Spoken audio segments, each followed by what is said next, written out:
This is the MCTV Weekday Update. Good afternoon and welcome to the Tuesday edition of the MCTV Weekday Update. I'm Erin Willis. And I'm Mareli Sanchez. Need some fresh air or something to do after a long day of school? Well, Addledew Farms Corn Maze might be the perfect solution for you. Reporter Ashlyn Tubbs has more on the annual event. Addledew Farms in Lubbock is a lot more than your average produce generator. It just gets people out of town and back on the farm, slows them down a little bit. It's a family-owned 14th annual corn maze, 2 miles east of Shallowater on FM 1294. That is only open until November 15th, and owner James Simpson says it has a lot to offer. Got the cow train, the corn cannon, the hay rides, picking pumpkins, pumpkin hollow, the maze, petting zoo, the little mini mazes, offer food on the weekends.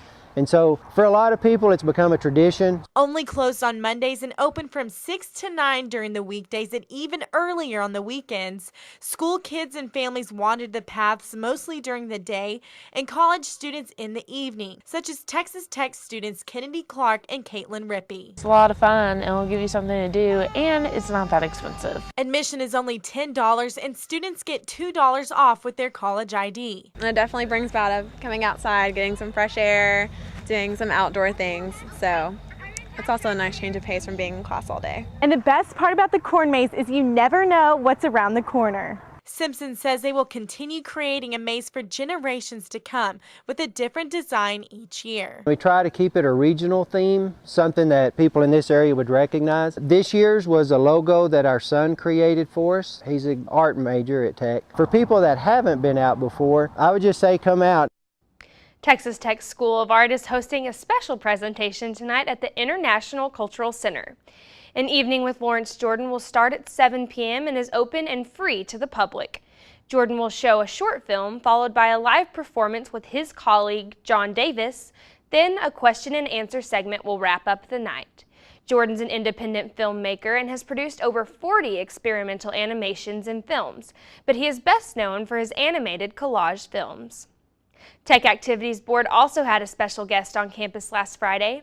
Carmen Askernies reports more on the event.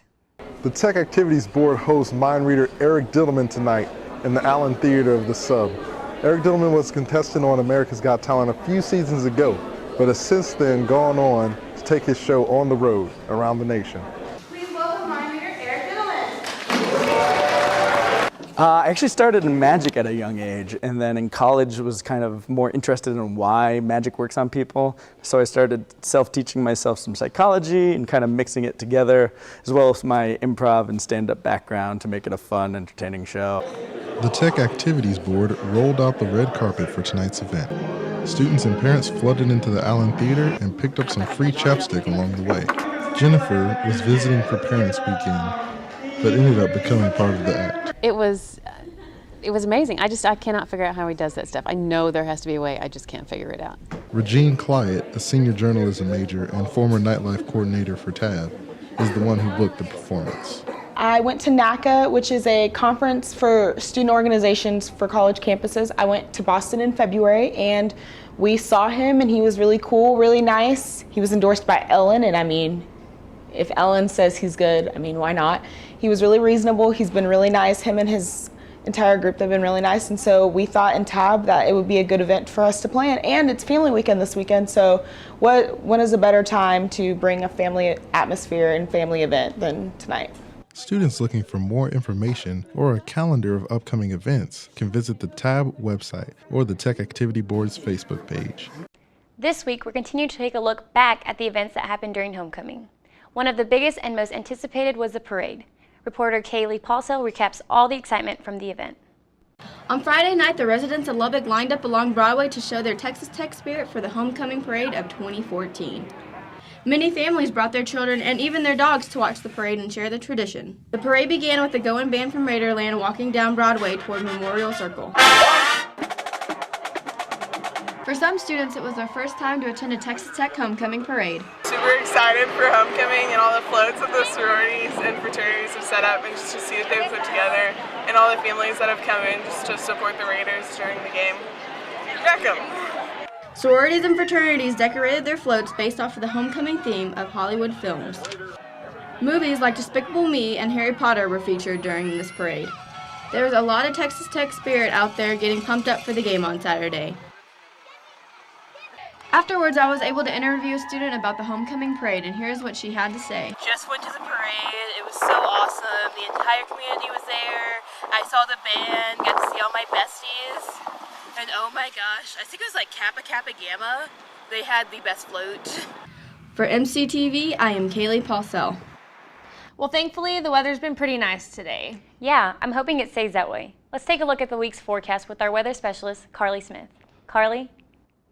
Thanks, guys. You know, our weather definitely has been nice lately, but tonight we are going to have a slight chance for showers and thunderstorms. Now that chance is at 20%, and the low will drop into the 50s around 56 degrees. The winds will be southeast 5 to 10 miles per hour. As we take a look at our area lows, you'll see that for the most part, everyone is in the 50s for their low, with Tulia at 53 degrees and Post a little warmer at 57 degrees. Highs across the area will climb into the 60s. For the most part, everyone in the mid to upper 60s, but our southeast counties will be climbing into the 70s.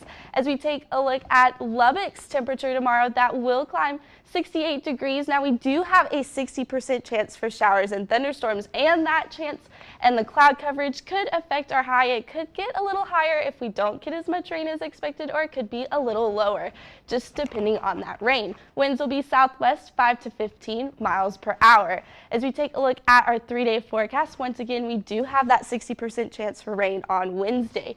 Lows will drop into the 50s and winds will be southwest.